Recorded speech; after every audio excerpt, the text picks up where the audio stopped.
오직 주의 사랑에 대하여 우리 찬양 드리고 강의 시작합니다.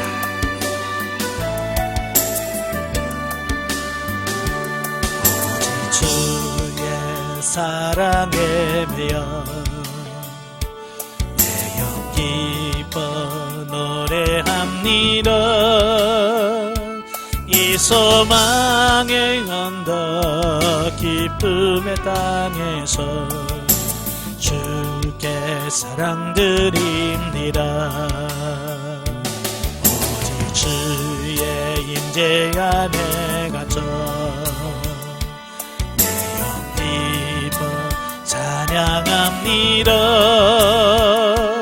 이 소명의 언덕 거룩한 땅에서 주께 경배드립니다. 주께서 주신 모든 은혜 나는 말할 수 없네.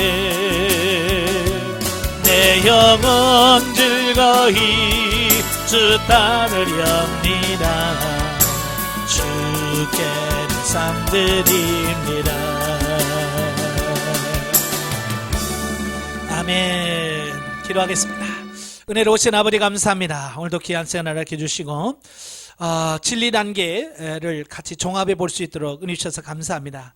우리가 그동안 진리 단계에서 우리가 배웠지만 우리 다시 한번 정리할 때 우리의 지각을 이루셔서 알게 하시고 생각나게 하시고 깨닫게 하실 뿐만 아니라 그렇게 사라져지고 경험되어지는 놀라운 역사가 있도록 도와 주시옵소서. 시종을 맡겨오며 예수님의 이름으로 감사하며 기도합나이다. 아멘. 예, 이 시간에는 우리가 이제 세 번째 단계 다 봤잖아요. 네 기둥의 진리 단계를 봤고 이번에 진리 단계만 네 기둥을 한번 종합해보는 그런 시간을 갖도록 하겠습니다.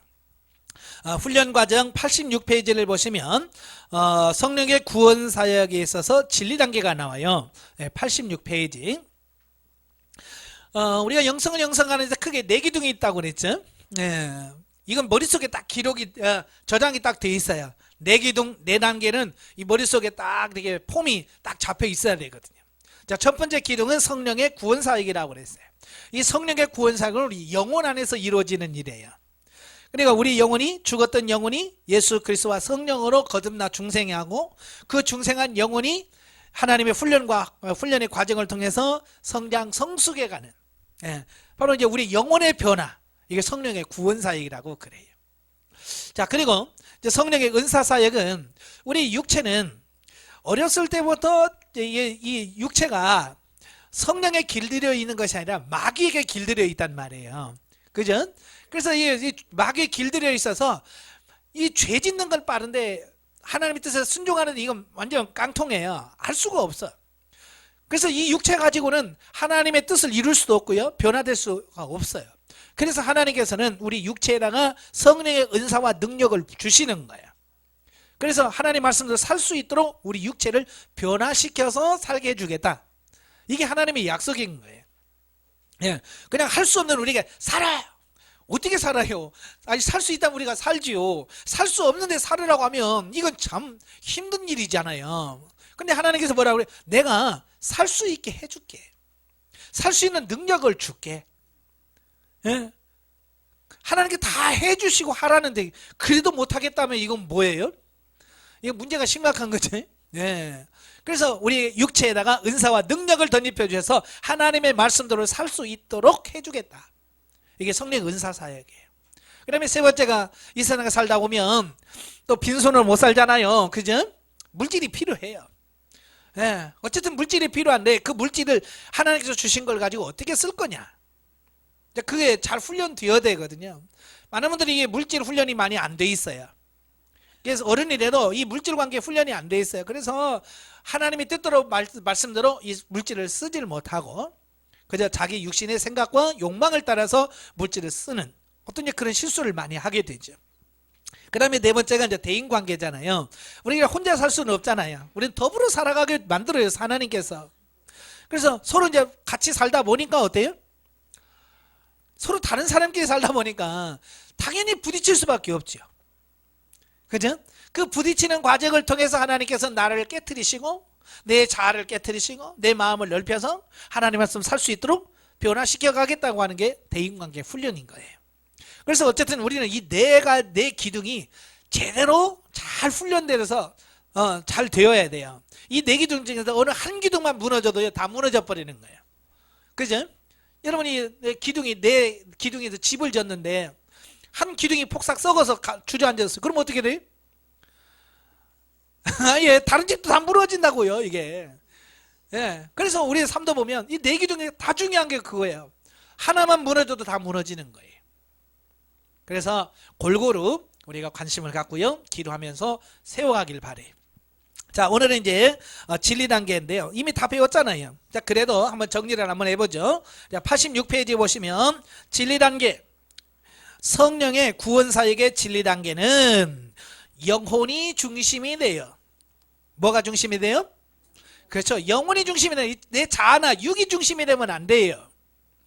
근데 이제 성장되는 영혼이 중심이 되어서 하나님의 말씀이 지켜지는 초기 단계다. 예.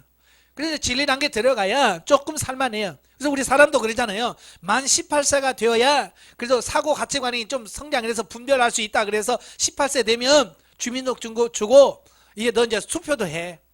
선거권도 주잖아요. 그죠? 마찬가지예요. 영적으로 우리가 진리 단계 들어가야 하나님께서 이제 하나님의 말씀대로 살 수 있는 기본적인 그 단계가 됐다라고 인정해주는 어떤 그런 단계라고 볼 수 있는 거예요. 자, 그래서 하나님의 말씀과 성령의 역사하심으로 우리 안에서 신령한 집이 점차적으로 지어지고 그랬어요. 자, 진리 단계에서 가장 중요한 게 뭐예요? 신령한 집으로 지어지는 단계다.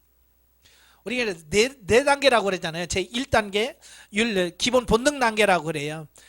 성령의 구원 사역에서 1단계는 자연 상태라고 그러죠. 자연 상태는 뭡니까? 예, 영혼의 존재를 발견해가는 단계를 자연 상태라고 그래요. 이때 단계는 뭐냐? 어찌 보면 집을 짓기 위해서 예전에 있던 모든 것들을 허무는 단계. 우리는 이미 잘하는 집을 갖고 있잖아요. 그죠? 집이 없는 게 다 성도들만 잘하는 집을 나름대로 자아집을 다 건축했고요. 그 자아대로 살아가는 거예요. 근데 그 자아대로 사는 우리에게 하나님 말씀대로 살아라? 못 살아요. 그래서 어떻게 하냐? 그걸 허무르고 다 그걸 해체해야 돼요. 여러분 재건축하는 곳에 가보셨죠? 제일 먼저 하는 게 뭐예요? 부시잖아요. 부셔서 다 싹 긁어내버리는 거예요. 왜? 그대로 놔뒀다고 뭘 안 되는 거야. 새로 지을 수가 없어요. 그러니까 리모델링하고 재건축은 다른 거예요. 리모델링은 뭐냐면 원래 있는 것을 그 뼈대를 그대로 놔두고 뭐 벽 같은 거 허물고 해서 이렇게 좀 바꾸는 걸 리모델링이라고 하는데 우리는 리모델링을 해서 쓸만한 존재가 아니에요. 적당히 좀 고쳐갖고 쓸만한 존재가 아니란 말이에요. 그렇죠. 하나님께서는 왕창 갈아엎어야 돼. 갈아엎어서 옛 것은 하나도 없고 예수 그를 통해서 새롭게 우리를 만들어줘야만 우리가 살 수 있는 존재예요. 그래서 하나님은 왕창 갈아엎기를 원하시는 거예요. 그래서 영성훈련 받으면 1단계에서 막 허무는 거예요. 그러니까 지금까지 잘 됐던 것도 예를 들어서 남편과의 사이가 좋은데 갑자기 하나님께서 흔들어. 예? 그래서 깨버려. 자녀와의 관계를 깨버리고 교회 안에서도 깨버려. 왜? 자아로 형성되어진 부분이기 때문에 그것이 있는 한은 영적으로 세워질 수가 없어서 그래요. 그 다음에 윤리 단계는 뭐냐? 윤리 단계는 털을 닦는 단계라고 보시면 돼요. 예, 싹 끌어내고 그걸 다질 건 다지고 빼낼 건 빼내고 그래서 기초를 다 다지는 거예요. 그죠? 기초를 다 다져. 그 다음에 진리 단계는 뭐냐? 다져진 기초 위에다가 이제 벽돌을 쌓고 문을 달고 해서 하나씩 집을 지어져 가는 그 단계를 진리 단계라고 말합니다. 그래서 신령한 집을 짓는 단계가 진리 단계예요. 그래서 진리 단계 들어와야 이제 여러분의 삶 속에서 어찌 보면 진짜 변화는 이때부터 나타나는 거예요. 그럼 그 전에는 뭐냐? 그 전에는 연습하고 훈련하는 거예요. 지금까지 이래 진리로 살기 위한 훈련 과정이었고요. 이제부터는 그게 나타나는 거예요. 아시겠죠? 그리고 이제 그리스도인의 영성적 신분으로 살아들이기 시작하는 단계라 그랬어요. 자, 우리가 영적인 신분을 가지고 있죠. 첫째가 하나님의 자녀라는 신분, 하나님 나라의 왕이라는 신분, 하나님의 성전이라는 신분, 하나님 나라의 제사장이라는 신분, 그리스도의 신부라는 신분, 또 섬기는 사람, 전도자라고 하는 여러 신분들이 우리에게 주어지는 거예요. 그 신분들이 있지만 우리가 그 신분에 걸맞는 삶이 잘 안 나왔는데, 이 진리 단계에 들어가면 이런 신분에 걸맞는 삶이 조금씩 사라져지기 시작한다, 그 말이에요. 그래서 만 18세가 되면 부모 동의 없이도 결혼할 수도 있고, 그죠? 그렇게 되어지는 거예요. 스스로 살 수 있는 이런 부분을 인정해 주는 거예요. 하나님도 마찬가지예요. 그래, 네가 이제 진리 단계에 왔구나. 이제 네가 집을 줘. 그리고 나의 삶에 대해서 인정해 주는 거예요. 그게 어린아이와 성장한 사람의 차이점이에요. 제가 26세 결혼을 했거든요. 그러니까 결혼하기 전까지는 저희 어머님이 아들 이거 해, 뭐 이거 해, 뭐 그러면 막 시키고요. 에? 뭘 하도 막 그 시키더라고. 근데 결혼을 딱 하고 나니까요, 저희 어머니 그런 말을 안 해. 뭐 하면 뭐 해야 돼요? 그러면 네가 알아서 해. 아니, 결혼하기 전하고요, 후하고요, 저희 어머니가 저를 대하는 태도가 다르더라니까요. 함부로 옛날에는 대하나 그런데 이게 대하나 그래도 안 해. 왜냐, 옛날에 결혼하면 상투 틀었잖아요. 상투 틀면 어른이란 말이에요. 어른이 되니까 나를 낳으신 부모님도 나를 함부로 안 하시더라고 말이에요. 하나님도 마찬가지예요. 우리를 함부로 취급하지 않으시고 나를 존중해주고 나를 인정해주고 자발성을 주고 자원해서 하도록 만들어주시는 이런 부분을 보게 돼요. 자, 그래서 이제 영성적 신분으로 하나씩 살아들여지기 시작하는 단계다라고 이렇게 보면 돼요. 자, 우리가 사람으로 비유를 들면, 제가 늘 이해하기 쉽게 사람의 나이로 비유를 들었잖아요. 자, 우리가 자연 상태는 초등학교까지, 여류가 무너지기 전까지는 초등학교 수준에 불과해요. 그래서 여류가 무너지면서 중학교 입학을 하죠. 그 다음에 진리 단계를 졸업하면서 고등학교를 졸업하게 되는 거예요. 고등학교를 졸업하면 어디로 가요? 바로 대학교를 가죠. 이게 대학교 들어가는 수준이 진리 단계다. 대학교 정도 들어가면 사람이 다 컸잖아요, 이제. 그죠? 많이 성장한 단계라고 보시면 돼요. 그 전은 모르지만 이제 진리 단계는 이제 청년 대학부예요. 대학생 수준의 우리의 삶이 이루어져야 된다라고 보는 겁니다. 근데 문제는 뭐냐면, 대학생이 된 애들은 여전히 애기처럼 사는 경우가 너무 많은 거죠.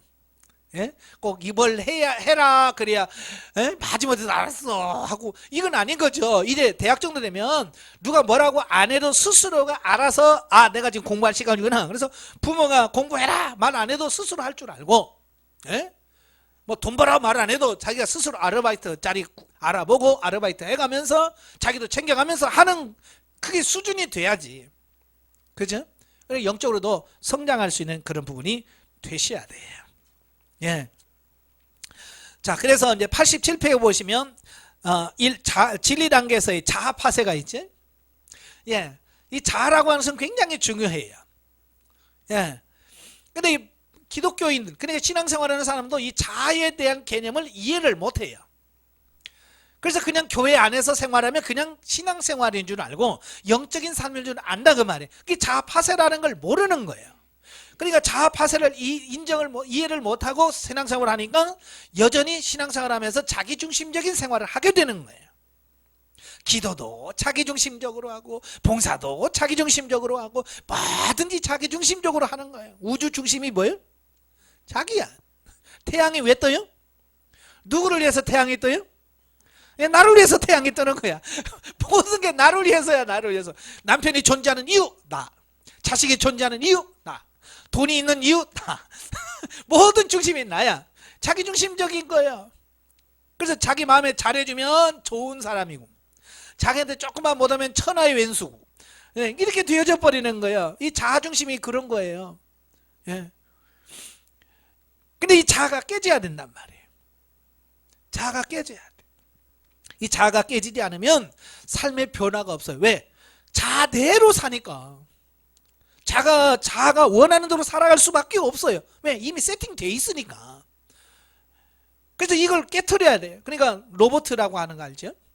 공장에 가면, 로봇 공장에 가면, 로봇은 뭐냐면 거기다가 입력시키는 그대로만 하는 거야. 그러니까 계속 요것만 계속 하루 종일. 사람은 못해. 근데 이건 계속 입력하는 거, 다른 거 못해. 계속 그것만 하는 거야. 그래서 이걸 다른 걸 하려면 프로그램을 바꿔야 돼. 프로그램을 바꿔서 끼워주면 이제 요것만 했던 게 요게 똑똑똑 요게 돼요. 똑똑똑 요것만 또 해. 그것만 입력해 놓은 거 그것만 하는 거예요. 파쇄된 것만 하는 거예요. 우리도 마찬가지예요. 내가 파쇄되지 않으면 입력해 놓은 첫 번째 자아를 위해서 그것만 하는 거예요. 그것만 최고인 줄 알고 그것만 다 하면서 사는 거예요.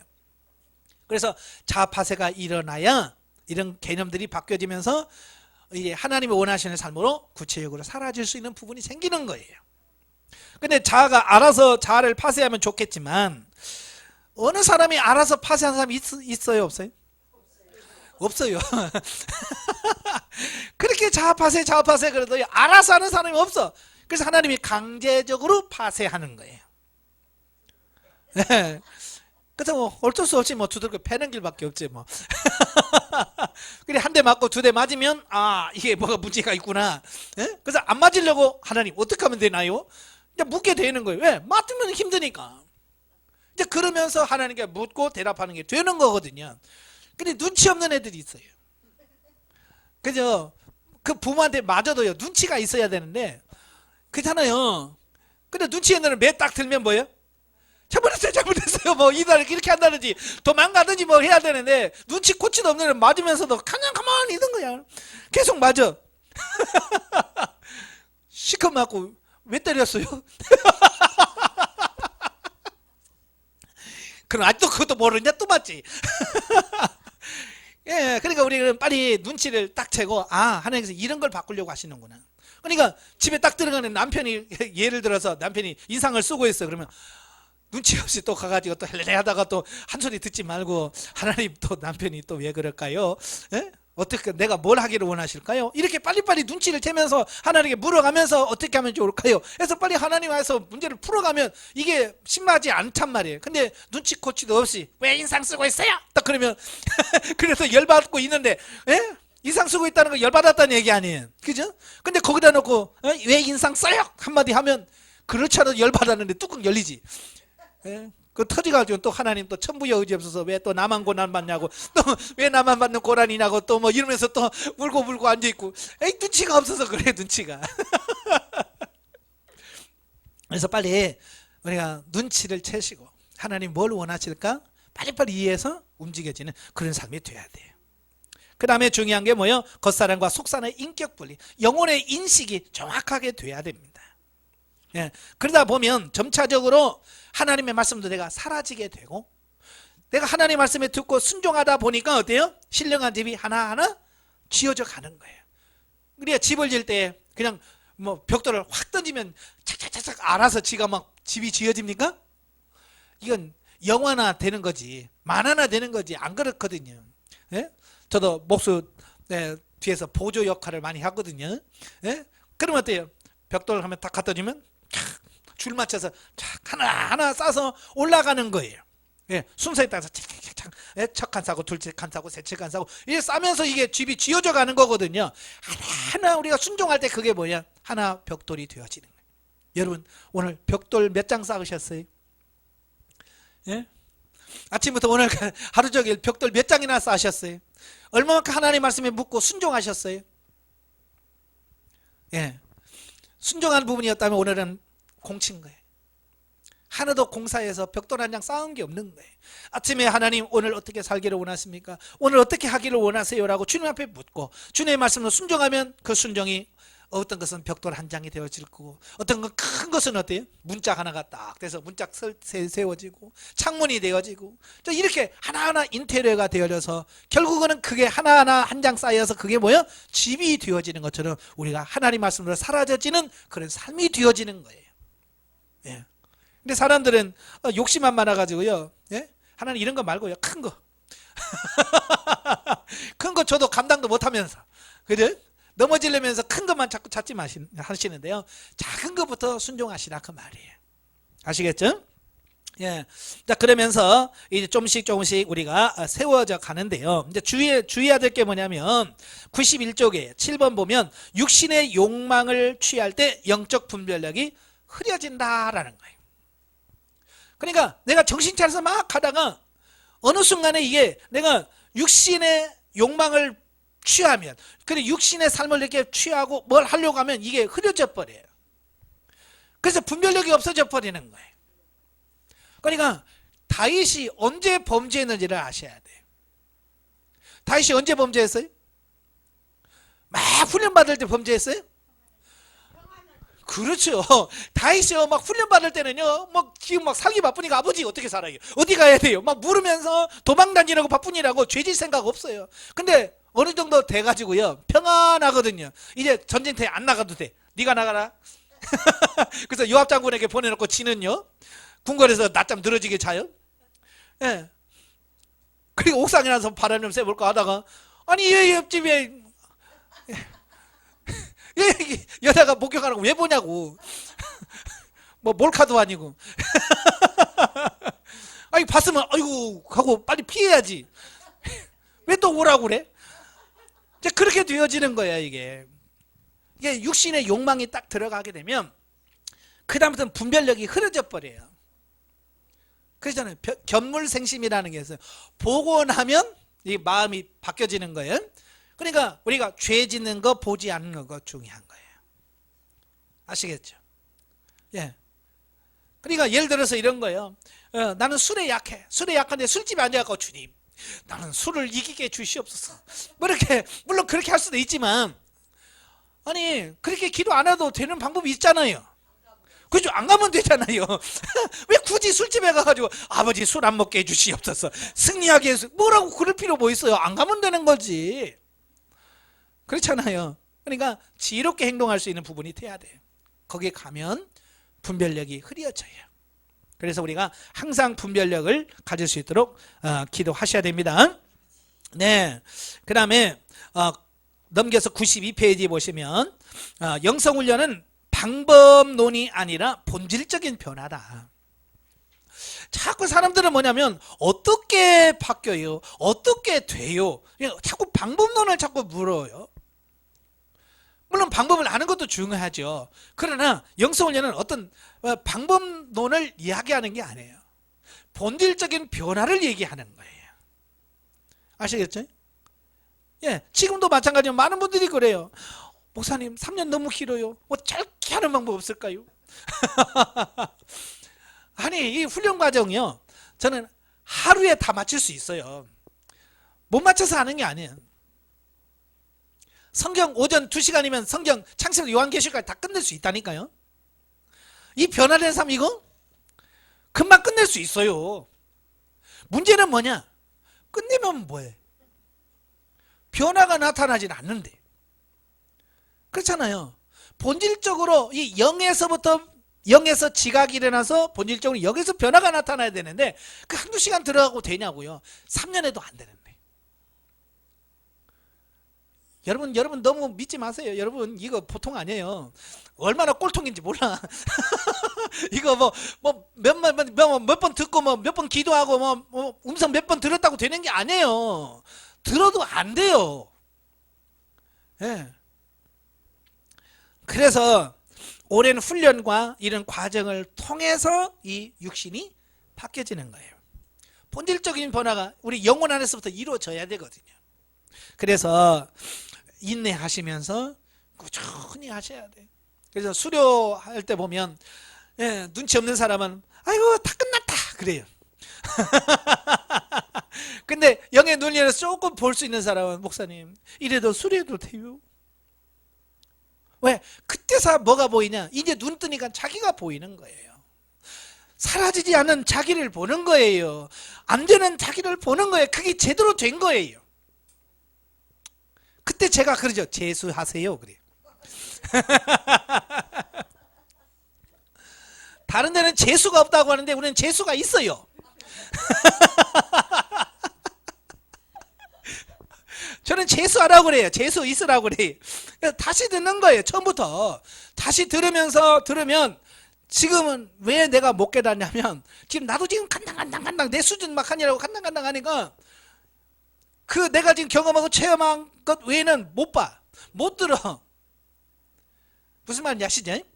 그런데 다시 한번 듣고 다시 들으면 내가 성장해서 이걸 들으니까 쉬운 거예요. 왜? 한번 들어봤고 그러면서 내가 저 부분을 놓쳤구나. 저 부분 내가 몰랐네. 다시 들으면 그게 이해가 되는 거예요. 우리 딸하고 아들하고 1살 차이거든요. 초등학교 1학년하고 2학년 다닐 때 우리 아들이 너무 어려워. 그러니까 우리 딸이 1살 위거든요. 작년에 배웠잖아요. 작년에 배웠다고 야 그것도 모르냐? 쉬운데. 지도 작년에 그거 못하면서 찌찌 짰거든요. 작년에 자기가 1학년 때는 그걸 모르겠고 이게 잘 이해가 안 되는 거야. 왜? 자기 수준이 아직 그걸 이해하는데 이게 너무 그러니까 1년 지났다고 1년 지나서 보니까 쉬운 거야. 그죠? 그것도 모르냐? 그러면서 아는 체 하더라고요. 그거예요. 재수하면 그게 보여. 그것도 모르냐? 이게 보여요. 예? 그러면서 내가 이게 미처 몰랐구나. 그러면서 뭐라고 하냐면 목사님 우리 때하고 강의가 틀려요. 자기 때는 그걸 안 했대. 그래서 제가 녹음한 거 들려줘 볼까요? 전 강의하면 다 녹음하거든요. 난 증거가 다 있어요. 나는 증거가 다 있다니까요. 그러니까 저한테 말을 못해요. 들어봐라. 뭘 들으면 옛날에 했던 거나 지금이나 거의 비슷해요. 예, 물론 이제 3년이라는 시간이 흘렀기 때문에 나도 3년이라는 세월 동안에 조금 성장했겠죠. 그러니까 뭐 예화라든 이런 이야기하는 것이 약간 다를 수 있지만 그 얘기는 거의 변함이 없어. 진리는 변함이 없거든요. 예, 그러니까 우리의 삶이 본질적으로 변화가 되려면 영적으로 성장하시고 바뀌어져야 돼. 자, 진리 단계에서 제일 중요한 게 뭐라고 그랬어요? 신령한 집을 짓는 거라고 그랬어요. 신령한 집을 짓는 게 뭐냐면 신령한 집을 짓는 삶에 대해서 입문과정부터 말씀을 드렸죠. 성경에 기록된 원뜻, 하나님이 원래 말씀하고자 하는 뜻대로 사라지는 삶, 그게 신령한 집을 짓는 삶이에요. 그러니까 성경을 봐도요, 내가 원하는 대로 성경을 보면 안 돼. 성경이 뭐라고 말씀하냐를 찾아야지.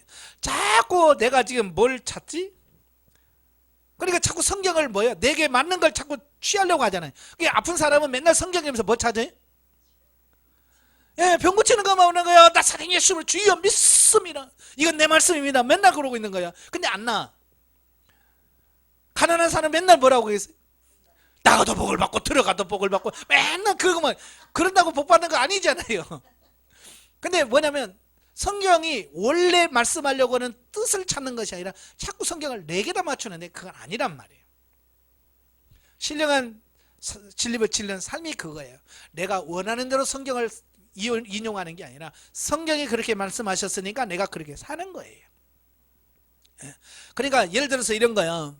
옆에 미운 사람이 있는 거야. 미운 사람이 있을 때 미워봤다 나만 손해지면 안 해.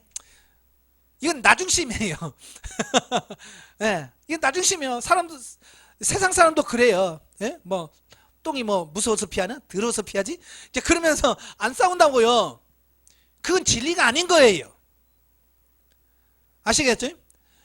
우리는 원수가 있어. 원수가 있지만 하나님께서 사랑하라고 그랬지. 내 원수를 사랑하라고 그랬지.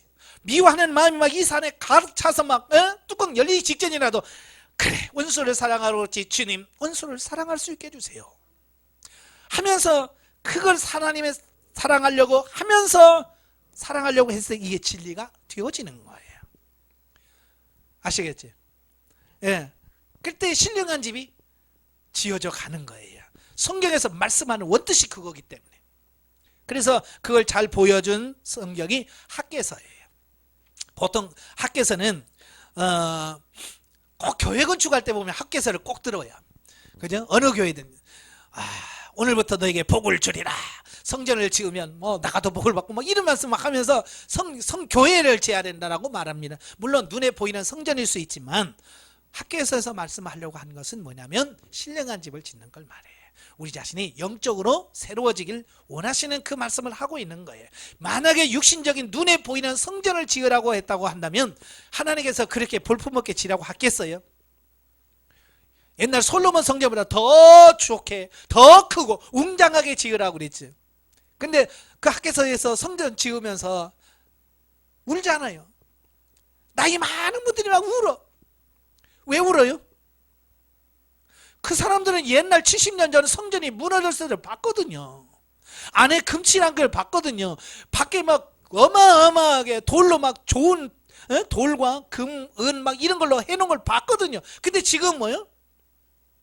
형편없는 나무에다가 형편없는 돌에다가 또 규모도 작아졌어요. 그러니까 우는 거야, 우는 거야.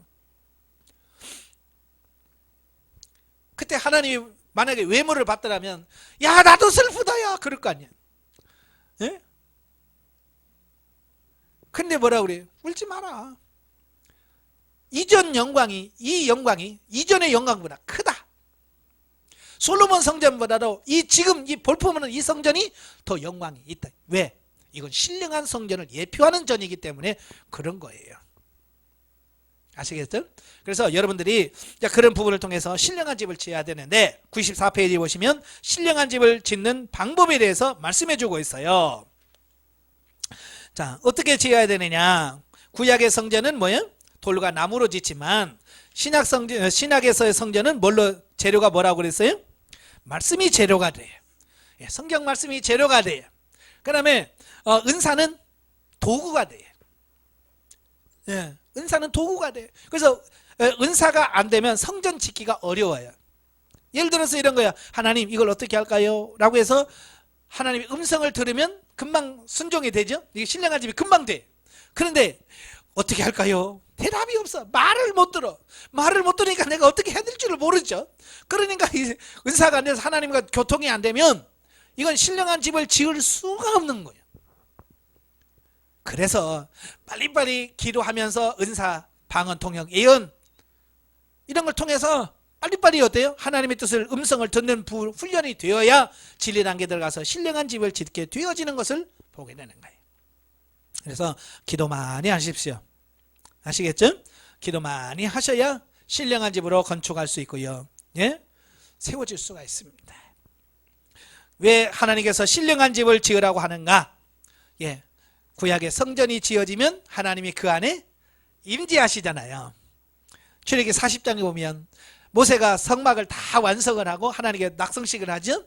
그때 구름으로, 빽빽한 구름으로 성막에 임하셨어. 이건 뭐예요? 하나님이 그 안에 내가 임재하고 있다는 것을 눈으로 보여준 거고요. 솔로몬 성전을 완성해서 낙성식 할 때도 역시 하나님은 성전 안에 꽉 틀어져 감히 제사장들이 들어갈 수가 없었습니다. 왜? 하나님의 영광이 너무 충만해서. 바로 그걸 원하시는 거예요. 왜 성전 지키러 하느냐? 내 안에 하나님이 들어와서 이 안에서 사시려고, 이 안에 머물려시려고 신령한 집을 지으라고 하는 거거든요. 근데 여기다가 개집만은 조그만한 처럼 하나님 들어오세요. 그러면 하나님이 들어오겠어요? 야 개도 못 들어가는데 내가 어떻게 들어가냐? 그렇잖아요.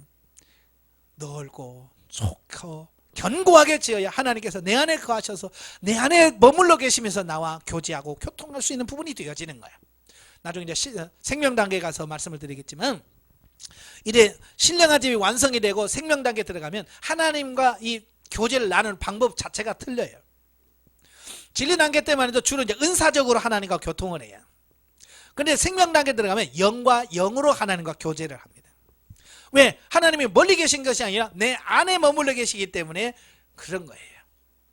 자, 우리가 핸드폰이 있잖아요. 핸드폰을 언제 씁니까? 멀리 떨어졌을 때 핸드폰 쓰는 거죠. 근데 집에서도 핸드폰 씁니까? 앞방하고 거실에 앉아서 여보 지금 뭐해? 그래요? 아니잖아요. 그냥 거실에서 밥 줘 그러면 알아듣고 와서 밥 주잖아요. 마찬가지예요. 하나님이 내 안에 들어가 계셔. 내 안에 여기서 머물러 계신단 말이에요. 그러니까 내 안에서 하나님, 그러면 이 안에서 말씀하시고 이 안에서 하나님과 내가 교제가 되어지는 차원이 다른 거예요. 빨리 가고 싶죠? 예. 서서히 하나하나 차근차근히 훈련을 받고 가야 돼요. 아시겠죠? 자, 두 번째 기둥은 성령의 은사사역이라고 그랬어요. 자, 은사서역 134페이지. 134페이지를 보시면 성령 은사사역의 세 번째 단계가 진리 단계예요. 자, 진리 단계가 정의가 뭐라고 그랬어요? 신령한 집으로 지어지어지는 단계로 성령의 내 말을 듣게 되는 단계라 그랬어요. 예, 그러니까 이 은사도 초기에는 뭐냐면 경험하고 체험하는 수준이에요. 이게 기본 체험 단계죠. 자, 그러면서 실용 단계 들어가면 이걸 육신의 이익을 위해서 이 은사를 써먹는 단계가 실용 단계라고 할 수 있어요. 그래서 방언 가지고 방언 통해서 하나님 음성이 뭔지 깨닫고, 또 통역을 통해서 하나님의 말씀이 뭔지, 은사를 실용적으로 내 유익을 위해서 은사를 써먹는 단계가 실용 단계라고 할 수 있어요. 그러면서 자꾸 하나님과 교제하면서 결국은 진리 단계에 들어가게 되면 성령의 레마를 듣게 되는 단계. 그냥 레마라고 하는 것은 뭐냐면 그때그때마다 하나님께서 내게 주어지는 말씀을 말합니다. 예. 그러니까 이 레마는 상황에 따라서 다르고 시간에 따라 다르고요, 내 상태에 따라서 늘 다른 거예요. 예. 자, 우리가 대화할 때도 마찬가지잖아요. 대화할 때 그 사람의 상태에 따라서 대화 내용이 다르잖아요. 그죠? 상담을 해도 만약에 오늘 상담해도 똑같은 말, 묻는 거 똑같이 묻고 대답하는 똑같은 거 하면 뭐예요? 해봐야 의미가 없잖아요. 그죠? 한 달에 한 번 하면서 요즘 어떻게 지내세요? 어떤 그런 상태네요? 라고 말하면서 어때요? 그 상태에 맞게끔 해야 이게 재미가 있는 거지. 마찬가지 진리 단계 들어가면 진리 단계에 맞게끔 이 하나님과 내 말을 듣게 되어지는 이런 부분을 보게 됩니다. 그래서 순간순간 주님께서 우리에게 이 은사를 통해서 우리에게 레마로 말씀해 주십니다. 어쩔 때는 성경 말씀을 통해서 레마로 들려주시기도 하고, 어쩔 때는 그냥 사람과 대화하다가 하나님 음성을 들을 수가 있어요. 애들하고 하다가도 들을 수 있는 거예요. 그러니까 전에 훈련 받을 때 어느 목사님이 이제 사모님하고 이제 목사님은 운전하고 사모님은 옆에 앉아 있고 애들은 뒤에 타고 이제 가면서 돈이 없는데 어떡해, 큰일 났네. 그러면서 이제 목사님하고 사모님하고 막 돈 때문에 돈이 없다고 이렇게 이야기를 하고 있는데 5살 먹은 아들이 뒤에 있다가 갑자기 얼굴을 쑥 내면서 아빠 기 담았는데 뭘 걱정해? 그러더니 그러니까 목사님 운전하면서 그냥 돈 없어 어떡해? 그러면서 이야기하고 있는데 뒤에서 놀다가 듣고 아빠 기 담았는데 뭘 걱정해? 그러면서 또 막 지네들끼리 막 놀더라는 거야. 근데 그 목사님이 그 순간 그 아이의 말이 그렇죠, 내 말로 들린 거예요. 그래 맞아, 하나님은 기도하면 되는데 왜 내가 걱정하지? 딱 그랬다는 거예요. 그러니까 내 말이라고 하는 것은 다양한 과정을 통해서 우리에게 들려지는 거예요. 그러니까 내가 얼마만큼 폭이 넓혀졌느냐에 따라서 들을 수 있는 귀가 있고 없고가 차이가 나는 거예요. 들을 귀가 없으면 뭐라고 해서 네가 뭘 안다고 까불지 쏠라 들을 귀가 없으면 같은 하나님의 음성인데도 그걸 하나님의 음성으로 못 듣는 거예요. 근데 조그마한 게 네가 뭐 한다고 가만히 있어 이따 부르고 있어, 그러면 애만 하나님 말씀 전해놓고 애만 욕거든 뭐. 그러니까 들을 귀 있는 사람은 그게 들려지는 거예요. 똑같은 환경이지만 들을 수 있는 귀가 열려지고 눈이 있는 사람은 그걸 보는 거예요. 하나님께서 이걸 기뻐하지 않는구나, 하나님께서 이걸 원하지 않는구나, 이게 딱 보면 아는 거예요. 근데 그걸 모르는 사람은 그냥 가는 거야. 누구처럼? 발람 선지자처럼. 나기는 보고 멈추잖아요. 비껴가잖아요. 그죠? 막 먼 길로 돌아가고 막 까치 그러면서 가는 거야. 근데 이 발람 선지자는 못 보는 거야. 그걸 못 봐. 그러니까 괜히 지팡이가지고 나기 머리 때리면서 야 똑바로 안 가? 가면 지가 죽는데. 그렇잖아요. 가면 지가 죽는데 죽는 줄을 모르면서 나기만 막 패는 거야. 지금 오늘 여러분이 그러고 있다고 우리가. 하나님 말씀을 전해주는데도 전해주는 사람한테 나쁘다고 그래. 왜? 우리의 눈이 안 열려있고 귀가 안 열려있어 그러는 거예요. 그래서 제가 늘 기도하잖아요. 주님 눈을 열어 보게 하시옵소서, 귀를 열어 들을 수 있게 해주세요, 심령을 열어 깨닫게 해주세요. 이 세 가지가 있어야 돼. 신명기 29장 3절 4절에 보면 이스라엘 백성들이요 광야에서 엄청난 것들을 경험하잖아요. 그런 기적 경험해 본 사람 있어요, 없어요? 뭐 홍해 갈라지는 거 경험했어요? 없어요. 메추라기 먹어봤어요? 만나 먹어봤어요? 안 먹어봤어요. 근데 그들은 평범하게 먹었어. 근데도요 보면서도 못 보고 듣고서도 못 듣고, 예, 살면서도 못 깨달아요. 왜냐? 거기 보니까 하나님께서 깨닫는 마음과 보는 눈과 듣는 귀를 허락하지 않으셨다. 이게 중요한 거예요. 열려져야 보는데 하나님 딱 닫아놓으면 아무리 나는 보는 대로 못 보는 거예요. 왜? 아직 안 열렸어. 오늘 이 시대는 열려진 시대거든요. 다 눈이 열린 시대예요. 그러니까 어때요? 하나님께 기도하셔야 돼요. 열려지기 위해서. 못 보는 사람이 이상한 거지. 못 듣는 게 장애인 아니에요? 그죠? 그렇잖아요. 못 듣는 사람이 장애인이지 듣는 사람이 장애인입니까? 근데 요즘에는 교회가 이상해요. 하나님 음성 들었다 그러면 이상하다고 그래. 왜? 듣는 게 뭐가 이상하냐? 못 듣는 게 이상한 거지. 안 그래요? 제 말이 틀렸습니까? 여러분 다 들을 수 있는 데 가서 동사무소 장애인 등록하러 왔는데요. 그럼 뭐라고 그래? 이 사람 정신 나갔어? 당신 멀쩡한 사람이 왜 장애인 등록하라고 하냐? 예, 뭔가 이 문제가 있어야 오잖아요. 그죠? 안 들린다든지 안 보인다든지 걸을 수가 없다든지 뭐 이런 장애가 있어야 장애증을 받아서 정상적으로 살 수 있는 거 아니에요? 예, 마찬가지로 우리가 보지 못한다면 장애인, 영적 장애인이에요. 급수가 있어요. 장애도 급수가 있어요. 예, 제가 장애 4급이잖아요. 저는 국가에서 공인 장애 4급이야. 예. 많은 분들이 어떤 분이 그래요. 제 차 앞에다가 이 주차 가능 그 붙어 있거든요. 아, 목사님 왜 이런 거 있어요? 나이롱이에요? 뭐 가짜예요? 빽 있어서 이런 거 얻었어요? 아니라니까. 급수가 있어요. 네. 여러분 영적 장애도 급수가 있어요.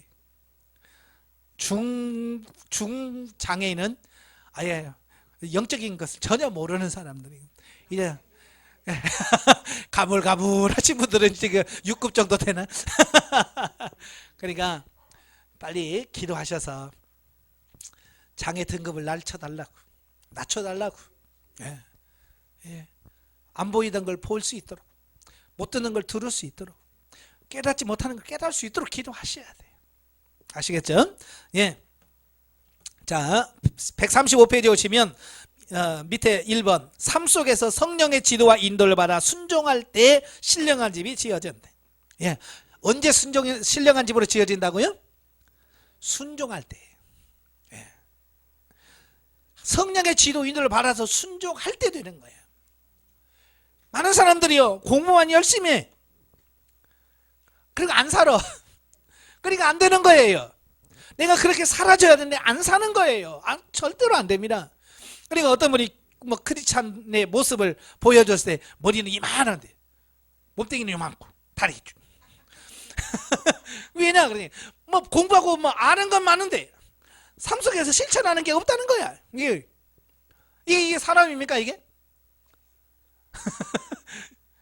그래 안 되는 거예요. 아는 것만큼 실천할 수 있는 삶이 되셔야 돼. 아시겠죠? 공부하지 말라는 말이 아니에요. 공부하세요. 근데 왜 공부하느냐? 단순한 지식이 아니라 내 삶 속에서 살기 위해서 실천하기 위해서 공부하는 거죠. 아시겠죠? 그 다음에 넘겨서 136페이지 오시면 이 진리 단계에서 신령한 집을 짓는 일과 신부단장하는 삶이 병행되어진다 그랬어요. 이게 무슨 말이냐면 신령한 집을 짓고 하나님 말씀을 살다 보면 자연적으로 어때요? 삶의 변화는 자동적으로 따라오는 거예요. 우리는 말씀대로 살지 않으면서 왜 내 삶만 변화되지 않지? 안 사는데 어떻게 변합니까? 내가 하나님 말씀을 살다 보면 자연적으로 어때요? 동시에 삶의 변화가 같이 따라오는 거예요. 아시겠죠? 그래서 열심히 순종하십시오. 신령한 집을 지으셔야 돼요. 예, 그 다음에 138페이지에 보시면 신령한 집을 건축하는 방법과 목적이 있어요. 예. 자, 아까 다 설명을 드렸죠. 자, 중간쯤은 그러므로 우리가 사소한 부분에서부터 성령님께 여쭙고 말씀하신 대로 살아갈 때 우리의 영과 혼과 몸 전체가 하나님의 뜻대로 사용하실 수 있는 존재로 바뀌어지고, 예, 항상 여쭈보란 말이에요. 하나님 어떻게 할까요? 그 구약에서 제일 잘 많이 여쭙는 사람이 누구예요? 그렇죠, 다윗이잖아요. 다윗은 끄떡하면 여쭈어. 어떻게 할까요? 갈까요? 누가 먼저 갈까요? 하면서 항상 묻잖아요. 그러니까 다윗을 영적인 사람이라고 하는 이유가 거기 있어요. 오늘 여러분도 하루에 내가 몇 번 하나님께 묻고 행하느냐, 그 숫자가 굉장히 중요한 거예요.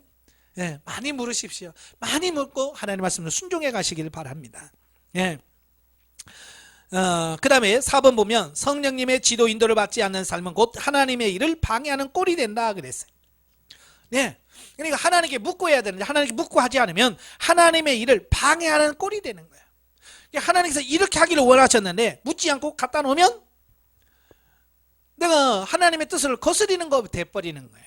오늘날도 하나님의 일한다고 많은 사람들이 막 뛰어다닙니다. 그죠? 정신없이 뛰어다녀요. 근데 정말 하나님께 묻고 하느냐, 아니면 그냥 내 방식대로 하느냐? 왜 교회가 교회다워지지 않느냐면 하나님께 묻지 아니하고 자기 방식대로 하기 때문에 그런 거예요. 그래서 철저하게 하나님께 묻고 가시기를 바랍니다. 아시겠죠? 그 다음에 140페이지 오시면 하나님께서 문제를 주시는 이유, 예, 고난을 주신 이유는 뭐냐? 우리에게 힘들게 하려고 하는 게 아니라 그 고난을 통해서 우리를 변화, 훈련, 성장, 성숙시키려고 하시는 의도 때문에 그렇다. 그래서 우리는 고난을 사모하고 고난에 기뻐하고 감사하면서 달려가는 우리가 되어야 될 줄로 믿습니다. 예. 그 다음에 144페이지에 오시면 9번 진리 단계를 풍성히 경험하면 생명 단계에 이른다 그랬어요. 예, 그러니까 단계 다 중요해요. 그 단계에서 그걸 경험해야 그 다음 단계로 넘어갈 수 있는 거예요. 그러니까 많은 분들이 그래요. 목사님 왜 안 될까요? 왜 안 될까요? 예, 밑에가 안 되니까 위에가 안 되는 거예요. 그러니까 제1단계 기본 본능 단계에서 잘 된 사람은 윤리 실용 단계에서 잘 되고, 윤리 실용 단계가 잘 된 사람은 진리 단계가 잘 되고, 진리 단계가 잘 된 사람은 생명 단계에서도 잘 돼. 그런데 1단계가 안 되면 2단계도 안 되죠. 3단계도 안 되죠. 4단계도 안 되는 거예요. 왜? 기본이 안 돼 있으니까 그런 거예요. 아시겠죠? 그래서 기본부터 충실하게 하나하나 순종해 가십시오. 그래야 나중에 생명 단계 가서 누려질 수 있는 그런 삶이 되어질 겁니다. 자, 그 다음에 이제 영성적 물질 관계예요. 예, 169페이지.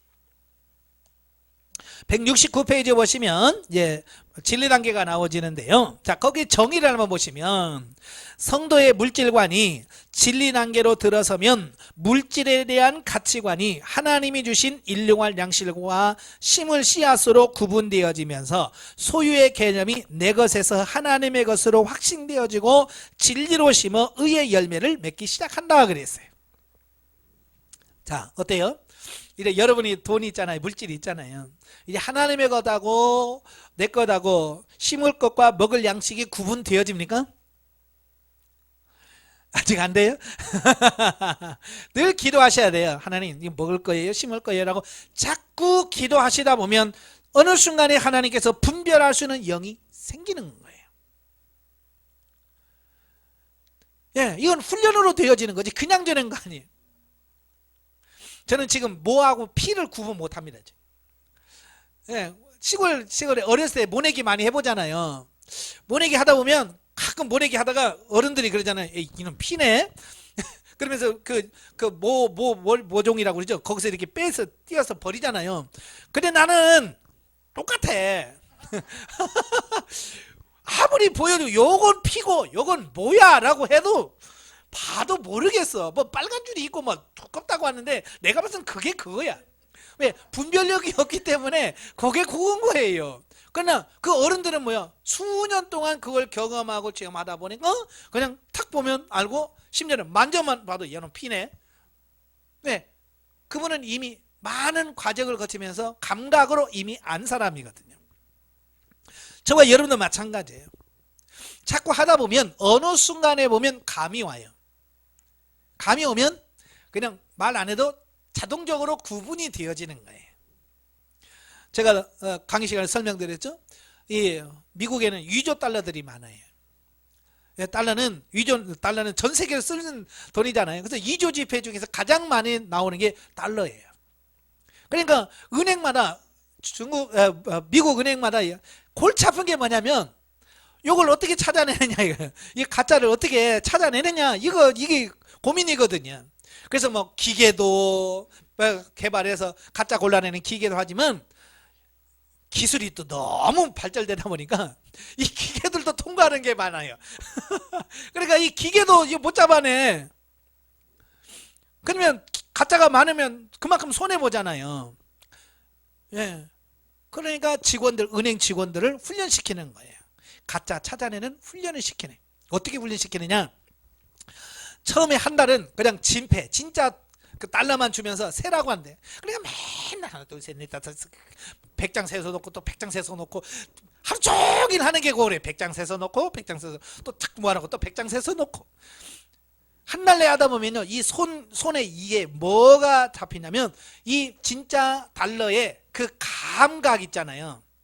감각이 이 손에 이게 온대요. 감각이. 그러면 한 달 지난 다음에 거기다 이제 가끔 위조 지폐를 하나씩 넣는데요. 가짜를 넣으면 막 눈 감고 세다가 딱 손에 딱 넘겼을 때 이 감이 딱 잡힐 때 요거 빼낸다는 거예요. 왜? 이건 진폐의 감을 아니까 가짜를 찾아내는 거예요. 우리는 지금 감각이 없으니까 이게 진짜인지 가짜인지 이거 봐도 모르겠고 만져도 모르겠고, 왜? 감을 모르기 때문에 그런 거예요. 무슨 말인지 아시죠? 그러니까 우리가 하나님의 음성을 들으면서 자꾸 많이 경험해 보는 것만큼 중요한 게 없다, 제가 그래요. 그러니까 진폐를 하려면 많이 세보는 길밖에 없어요. 예. 마찬가지로 우리도 주의 음성도 많이 들어봐야 되고, 하나님 이거예요 저거예요 라고 물어보고 그 성령의 지도인들을 많이 들어봐야 그게 가짜인지 진짜인지 알 수 있는 거예요. 그러니까 여러분 물질이 생겼을 때 하나님 이거 먹을 거예요 심을 거예요, 예. 이 중에서 심을 것은 얼마요? 먹을 건 얼마입니까? 라고 자꾸 하나님께 물어서 음성을 듣다 보면 이제 착 보면 엠미다가 나오는 거예요. 이건 심을 거구나, 이건 먹을 거구나. 자, 이게 감이 온다 그 말이에요. 예, 아시겠죠? 그래서 여러분도 이 빨리빨리 감을 찾으시길 바래요. 예, 물론 이제 여러분은 이제 가치관을 많이 바뀌었지요. 내 것이라고 하는 가치관에서 하나님의 것이라는 좀 생각을 많이 바뀌었지요. 근데 막상 돈 보면 안 되죠. 평소에 우리는 아이고 하나님께서 주신 게 이게 다 하나님이 주신 거야 라고 하지만 막상 이 돈이 딱 들어오면 그게 싹 사라져. 그죠? 그래서 이걸 어떻게 써먹지, 뭘 사먹나, 뭐 무슨 옷을 사나, 우리는 그런단 말이에요. 예, 여러분 재난지원금 받아가지고 뭐 쓰셨어요? 갑자기 꽁돈이 생기니까 사람들이 뭐 해야 되나 이거, 뭐에 쓰지? 그래서 막 그거 헤매시더라고요. 예, 쓸데없으면 나한테 주라고 그랬더니 하나도 안 주더라고요. 예. 예, 왜냐면 이걸 뭐라 쓰지? 모르니까 감이 없는 거예요. 마찬가지로 우리도 감이 와야 돼. 이거 먹을 건지 심을 건지. 그래서 심을 거면 심는 데서 심고, 먹을 거면 먹으면서 살고. 자, 그러셔야 돼. 예. 자, 그래서 이제 170페이지에 보시면 이제 심고 거두는 법칙에 대해서 이제 완전히 이해가 돼. 그리고 그게 실제가 돼. 경험이 되는 거예요. 예. 어때요? 여러분 이제 그 심고 거두는 거 어떻게 경험 되셨어요? 이거 많이 해보셔야 돼. 네. 많이 해봐야 돼. 그러니까 농사꾼은 결국 뭐냐면 많이 해봐야 돼. 제가 이제 가끔 시골에 가거든요. 시골에 가서 저희 형수님하고 늘 하는 얘기가 그래요. 저희 어머니는 평생 농촌에서 사셔서 농사 짓는 데는 도 같으셨잖아요. 근데 이 며느리가 들어와서 뭐 농사를 해줘봤나 뭘 해봤나, 그럼 와서 뭘 하는 짓을 보면 모든 게 안 맞지. 그래서 저희 형수님한테 저희 어머니가 그랬더니 아이고 언병아리 같이 가지고 원병아리 알죠? 병아리인데 너무 일찍 나가지고 얼어가지고 벌벌 떨고 있는 뼈가리 이건 완전히 뭐 뭘 할 줄도 모르는 이제 그 말을 했다는 거야. 저희 어머님이 저희 형수님이 시집 왔을 때 얼마 안 됐을 때 그 얘기했다고. 지금도 우리 어머니가 나를 엄병아리라고 했다고. 돌아가셨는데도 지금도 그래. 얼마나 어설펐으면 우리 어머님이 사랑이 많으신 그 어머님이 엄병아리라고 했을까요? 그런데 이제 수년 동안 시골에 살다 보니까 지금은 이제 엄병아리를 많이 벗어났어요. 그래서 우리 가끔 농담으로 아이고 이제 엄병아리 벗어났네 그러거든요. 그러니까 처음에는 모르지만 그래 1년, 2년, 3년, 10년 넘어가니까 이제 이건 어떻게 심어야 되고 약은 언제 쳐야 되고 이런 게 이제 감이 오는 거야. 그러니까 이제 거의 이제 제가 거의 농사꾼 다 됐네 이제 그러거든요. 이제 그렇거든요. 해봐야 돼. 해봐야 그걸 알지. 안 해본 사람은 모르는 거예요. 저도 어렸을 때 농사꾼 아들로서 살았지만 뭐 잘 몰라요. 지금도 심으라면 이게 뭐 어떻게 심어야 되나. 예. 몰라요. 그냥 갖다가 꾹꾹 심어 놓는 거야. 그러니까 제대로 열매가 안 맺히는 거예요. 예. 마찬가지로 우리도 정확하게 물질에 심는 거 이해하고 파악을 해서 그 원하는 방식대로 제대로 해야 돼. 심을 때도 보면 몇 센치 간격을 떼야 되고 그렇잖아요. 다 시골에 가면 이 방식이 다 다르잖아요. 예? 어떤 것은 평평하게 고른 다음에 씨를 뿌리는 게 있고 이렇게 꼭 두룩을 해서 비닐을 씌우는 게 있고 다 다르잖아요. 예? 그래서 그 방식대로 해야 돼요. 그래 그 방식대로 해야지. 그 방식대로 안 하면 안 돼. 그러니까 여러분들이 하나님의 방식이 있어요. 그러니까 하나님의 방식은 뭐예요? 묻고 행하는 길밖에 없어요. 저도 시골에 가서 가끔 형님 도와주는데 내가 뭐 알아요 뭐나요? 이거 어떻게 해요? 라고 먼저 물어봐요. 그러면 가르쳐주죠. 이런 건 이렇게 했다고 이런 거는 이렇게 하지 마라. 그러면 그거 듣고 그대로 하면 되는 거예요. 그냥 몰랐을 때 자꾸 묻는 거예요. 근데 묻지 않고 하면 안 딸 걸 따고 예, 따서는 안 될 것만 따고 따야 될 건 안 따고 그러잖아요. 그러니까 묻고 행하는 게 그래서 중요한 거예요. 예.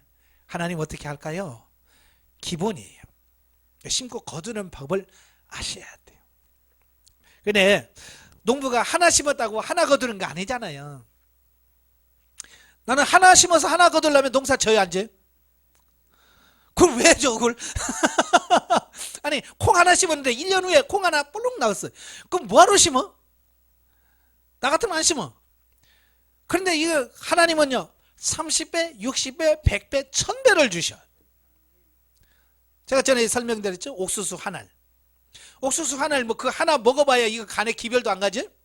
그런데 그 하나를 먹지 않고 땅에다 심으면 거기서 옥수수 2통이 열려요. 보통 옥수수 한 대에 2통이 열려. 어떤 건 3개까지 열리는데 3개까지 나가지고는 이 열매가 안 열어. 그러니까 3개 있을 때는 하나를 따버려. 그래야 영양분이 2개로 가서 알이 충실하게 맺어서 가치가 상품 가치가 있는 거예요. 그러니까 우리 같은 사람은 안 세죠. 그래 할 일 없는 농촌진흥원처럼 다 세. 한 통에 이게 몇 알인가? 이걸 다 세는 거예요. 세보니까 500알에서 700알이 옥수수 한 통에. 그러면 2통이 열리면 최소한 1000배에서 1400알이 열린다는 얘기예요. 이건 남는 장사도 보통 남는 게 아니에요. 한 알 심어가지고 1400배를 넣는다? 어마어마한 거야. 그러니까 농부들은 어때요? 그걸 아니까 그걸 심는 거예요. 그걸 모르면 안 심죠. 내가 여기다 하나 심으면 1000개가 온다. 1400개가 온다. 그걸 아니까 심는 거예요. 물질로 심을 때 그걸 알아야 돼요. 하나님은 전혀 공짜가 없어. 전에도 그랬지만 정말 이 물질 관계만큼은 정말 많은 훈련을 받았어요. 정말 엄청나게 물질의 축복을 많이 받았어요. 예. 왜? 심으라고 한 대로 심었거든요. 그러니까 여기다 10,000원 심으면 하나님께서 그냥 돌아서면 바로 내가 알 수 있도록 10만 원 주고 20만 원 주고 그냥 금방 알잖아. 내가 여기다 10,000원 심고 왔는데 돌아서니까 10만 원 주고 와 10배네. 처음에는 그렇게 하시더라고요. 예. 그래서 그거 이제 재밌으니까 그렇잖아요. 여러분 10배 장사는 어마어마한 장사예요. 세상에 뭘 팔아고 10배 장사 있어요 없어요? 팔아서 10배 없습니다. 예. 농사에서 우리가 그 도매 그 뭐라 그래? 산지에서 사오는 가격하고 여러분 식탁에 살 때 여러분이 소비자로 가서 사오는 가격이 보통 2배 차이 나요. 그게 산지에서 10,000원이면 보통 집에서 20,000원 주고 산다고 생각하면 돼요. 이제 뭐 어떤 사람은 차로 실어갔다고 1,000원대. 그다음 또 도매상 넘겨줬다고 해서 2,000원대. 또 도매는 또 도매상에서 또 2,000원대. 또 소매상은 또 소매상 자기들 판다고 3,000원대고 4,000원대고. 그래서 이게 갑자기 붙는 거거든요. 그러니까 배 남았다. 이거 뭐 장사에서는 신이야. 장사신. 예. 없어요. 근데 하나님은 30배, 60배, 100배, 1000배를 주시는 분이에요. 이걸 아니까 그냥 하나님께서 심으라고 하면 그냥 심는 거예요. 예. 예전에는 어디다 심어야 될지를 몰라요. 근데 이제는 안단 말이에요. 어디다 심어야 될지를 안단 말이에요. 밭이 보여요. 그러면 하나님 어떻게 할까요? 하면 하나님께서 심으라고 말씀하셔요. 그래, 네. 심어놓고. 예전에는 다 기억을 했죠. 내가 누구한테 얼마 심었어. 저거 어디서 거두나. 또 어떻게 거두나. 요게 이제 실용 단계에서만도 왜 관심이 있잖아요. 그러나 진리 단계 정도 들어가게 되면 이제 거둠에 대해서 조금 무뎌져요. 심는 데만 초점을 맞춰주는 거예요. 왜? 심으면 거두어지는 게 다르다는 거예요. 그래서 우리도 그렇잖아요. 심어서 2달 후에 열릴 게 있고 1년 후에 열리는 게 있고 2년 후에 열리는 게 있고 보통 과실수는 3년 내지 4년 만에 열어요. 제가 작년에 앵두나무를 여 밑에다 심어놨거든요. 작년에는 하나도 안 열었어요. 올해 딱 3개 열렸습니다. 앵두나무가 3개 열렸는데 아주 큼지막하게 3개가 딱 열렸습니다. 이제 심은 지 작년 올해 2년 됐거든요. 이제 내년에는 좀 많을 거예요. 내후년에는 더 많아질 겁니다. 이렇게 심어서 작년에 하나도 안 열렸어요. 이게 안 열려? 뽑아버렸으면 올해 열렸을까요? 안 열리죠. 올해 3개 열렸어. 이거 끄고 내년에 없어요. 근데 그걸 봐주는 거야. 봐주고 그러면 내년에는 더 많이 열릴 거라는 것을 안단 말이에요. 마찬가지로 내가 심어놓으면 언젠가는 얘가 나네. 열매가 맺혀져. 그게 언제인지는 나는 몰라요. 근데 하나님만 아셔. 하나님 기가 막히게 기억하셔서 너 언제 몇 월 며칠 날 언제 심었지? 그것을 열매로 싹 열리게 하셔서 거두게 하시는 거예요. 예. 기가 막혀요. 그러니까 예전에는 제가 늘 돈 때문에 많이 하나님께 기도 많이 했거든요. 하나님 월세 내야 됩니다. 뭘 해야 됩니다. 뭘 해야 됩니다는 그런 기도를 참 많이 했어요. 요즘에는요 기도에 그런 기도가 하나도 없어. 그렇다고 해서 내가 월세를 못 내냐 밥을 굶느냐? 아니에요. 밥은 안 굶어. 내가 뭐 빌려줄 만큼은 없어도 내가 하루 밥 3끼를 먹고 남한테 손 벌리지는 않아. 먹는 거 놓고 손 벌리지는 않아요. 하나님께서 채워주시는 거예요. 근데 그 채워주시는 게 뭐냐? 예전에 3년 전 10년 전에 심었던 것들이 지금 열매를 맺어지는 거예요. 지금 하는 게 아니에요. 지금도 하나님께서 심으라면 심습니다. 근데 이게 언제 열릴지 몰라요. 이게 10년 후에 열릴지 아니면 제가 은퇴하고 나서 꼬부라져 가지고 아무 힘 없을 때 아이고 그때 목사님이 심었지요. 그러면서 또 그때 또 제가 10,000원 심었는데 그 사람 1,000,000원 가지고 올 때 어떻게 알아? 그렇잖아요. 예. 자 그런 거예요. 그러니까 지금은 몰라. 하나님께서 때가 되면 열리게 하실 거예요. 아시겠죠? 자 그래서 열심히 여러분들은 진리로 심는 훈련을 하셔야 돼. 그래서 173페이지 보면 진리로 심어라. 진리로 심는다는 게 뭐예요?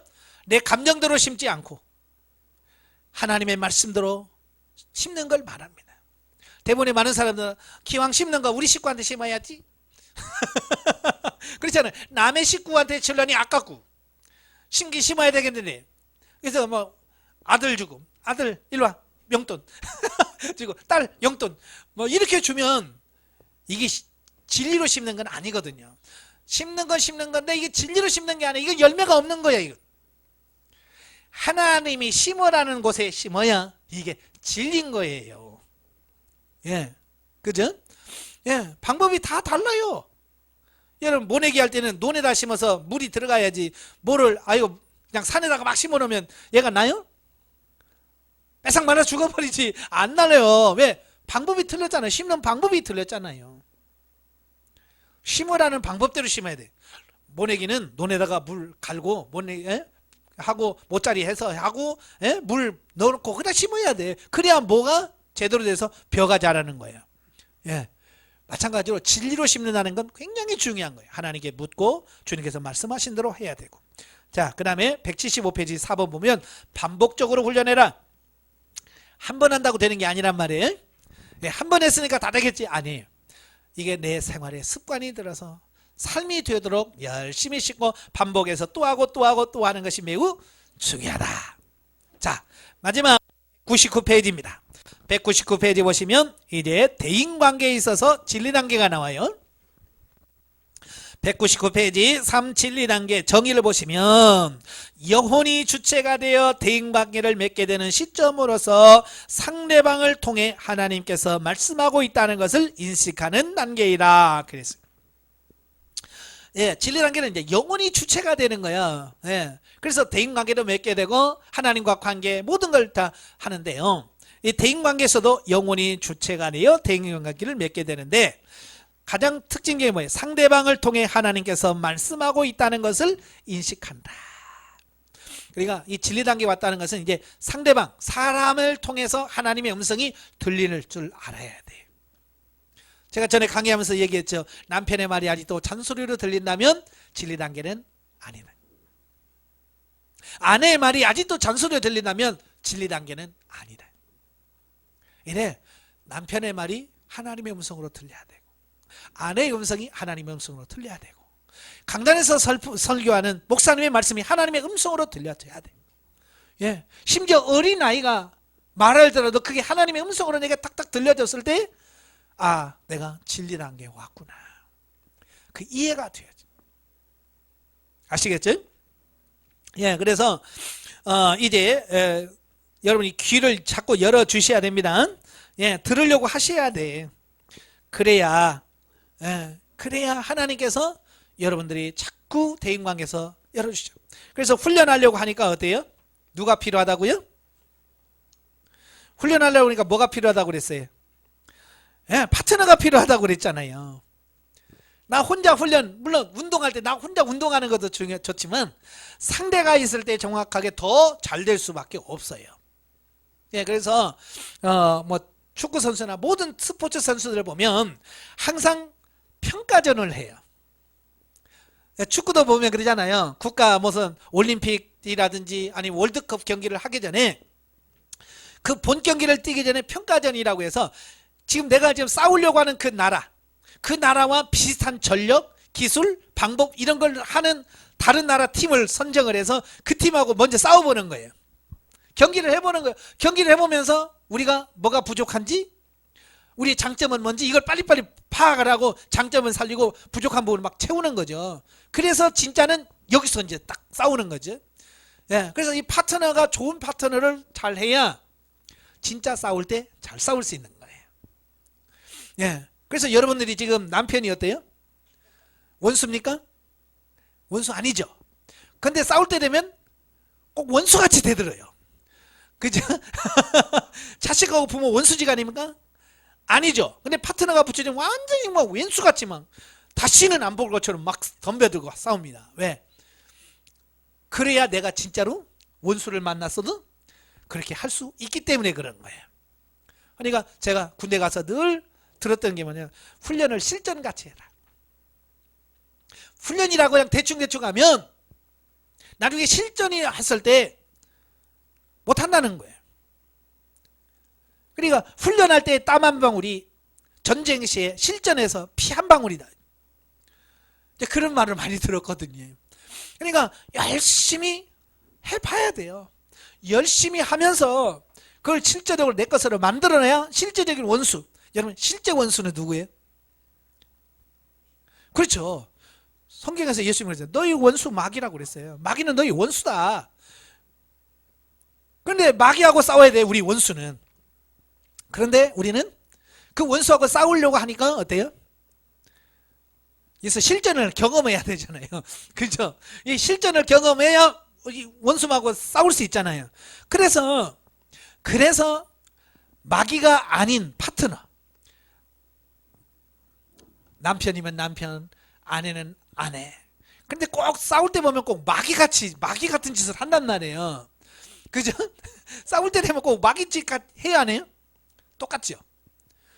깜짝 놀랐죠? 마귀 아니야 진짜? 귀신 들린 거 아니야? 이 정도로 똑같이 합니다. 네? 왜? 그래야 내가 실전 연습이 돼. 남편이 살살 해주면 나는 훈련 받을 때 편해.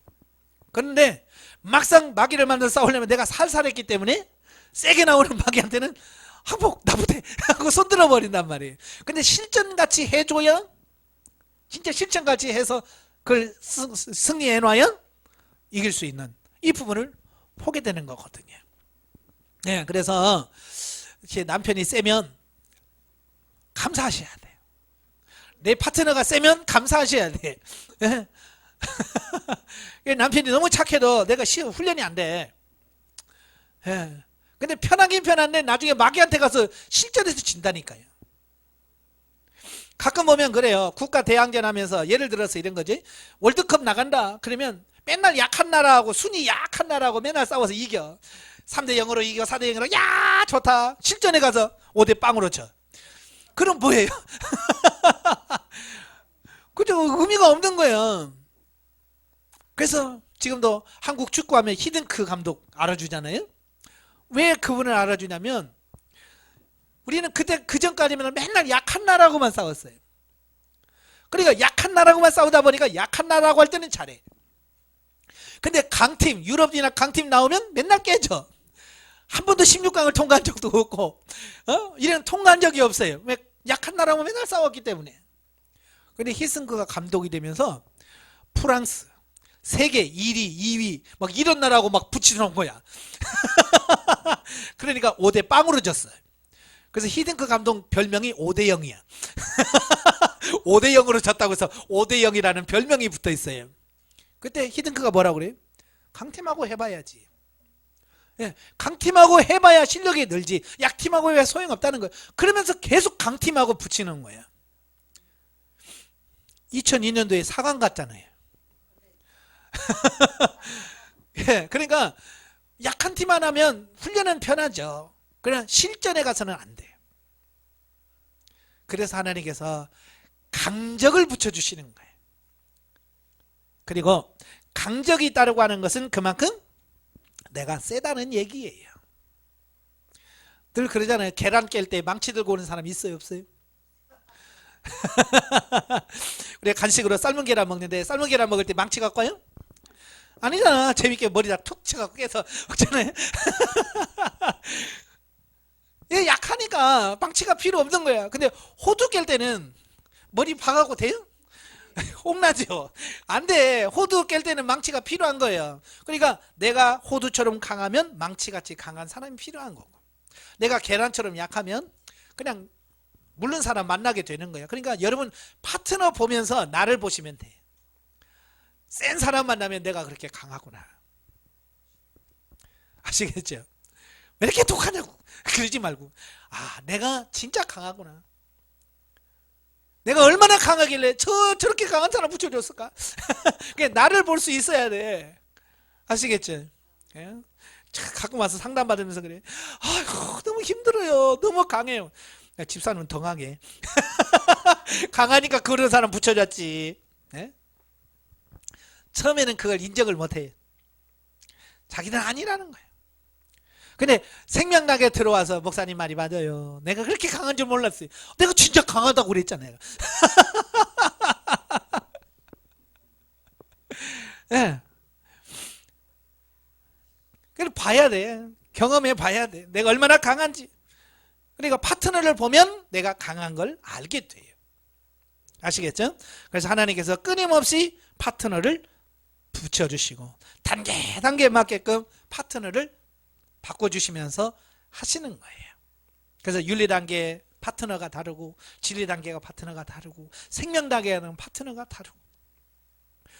어떤 사람은 그래, 그냥 목사님 하나가 힘들었는데 3명이 덤벼들어요. 그래요. 그러니까 이런 거예요. 처음에는 부부 관계만 안 좋았대. 남편하고만 관계해서 힘들었는데 이제는 막 아들하고 딸하고 막 같이 남편 편을 들어가지고 같이 자기를 공격한대. 그래서 내가 축한다고 그랬어요. 왜? 내가 성장했기 때문에 그만큼 많이 붙여주는 거예요. 제가 고등학교 때 한참 그 운동이 그때는 유행했었어요. 근데 취권이라고 여러분 들어보셨어요? 안 들어 뭐 여성분들은 관심 없겠지만 남자들은 제가 고등학교 1학년 때인가 취권이 들어왔어요. 예, 그래서 막 슉 해서 막 중국 막 쿵우 이게 바람이 불었어요. 그래서 나도 나도 재밌어서 나도 그거 해봐야지. 그래서 쿵우 배우는 데 가서 배웠어요. 예. 제가 배웠는데 처음에 가니까 10급이라고 10급 1급, 2급, 3급에서 10급이 이제 처음 들어오면 10급을 이제 급을 봐야 돼. 10급 할 때는요, 똑같은 10급, 너도 10급, 너도 10급, 너 둘이 대련. 이게 둘이 대련을 시켜. 똑같은 놈끼리 막 치고 막 하는 거예요. 그래서 통과 10급. 9급도 그냥 그렇게 하면 이제 1대1로 와요. 근데 7급인가? 얼마 할 때는 이제 7급 한 명에다가 10급짜리 2명, 3명을 붙여줘요.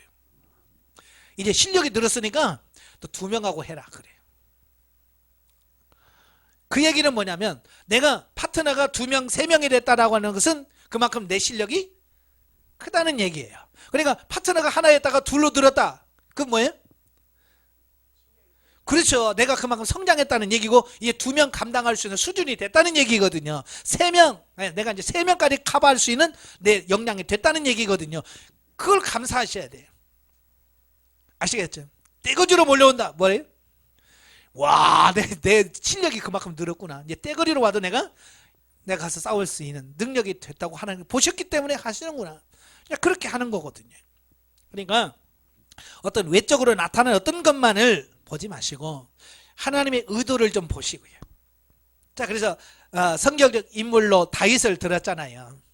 다윗 얼마나 훈련과 많은 연단의 과정을 거칩니까?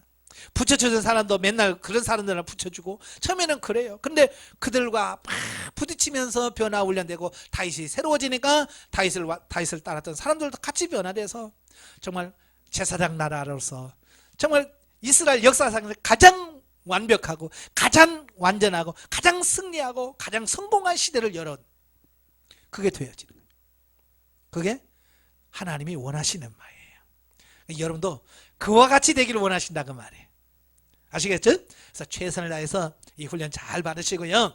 어쨌든 진리 단계는 신령한 집을 짓는 거예요. 하나하나 하나님께 묻고 영혼의 성령의 구원 사역, 은사 사역, 물질 관계, 대인 관계 이 기둥이 잘 정립이 돼서 생명의 단계가 되길 주님으로 축원합니다. 기도하겠습니다. 은혜로우신 아버지 감사합니다. 오늘도 우리를 사랑해 주셔서 귀한 말씀을 들었습니다. 하나님 말로만의 진리가 아니라 진짜 진리가 되어져서 하나님의 말씀대로 사라지는 놀라운 역사가 있도록 우리 하나님 도와주시옵소서. 예수님의 이름으로 감사하며 기도합나이다. 아멘. 하나님께 감사드립니다.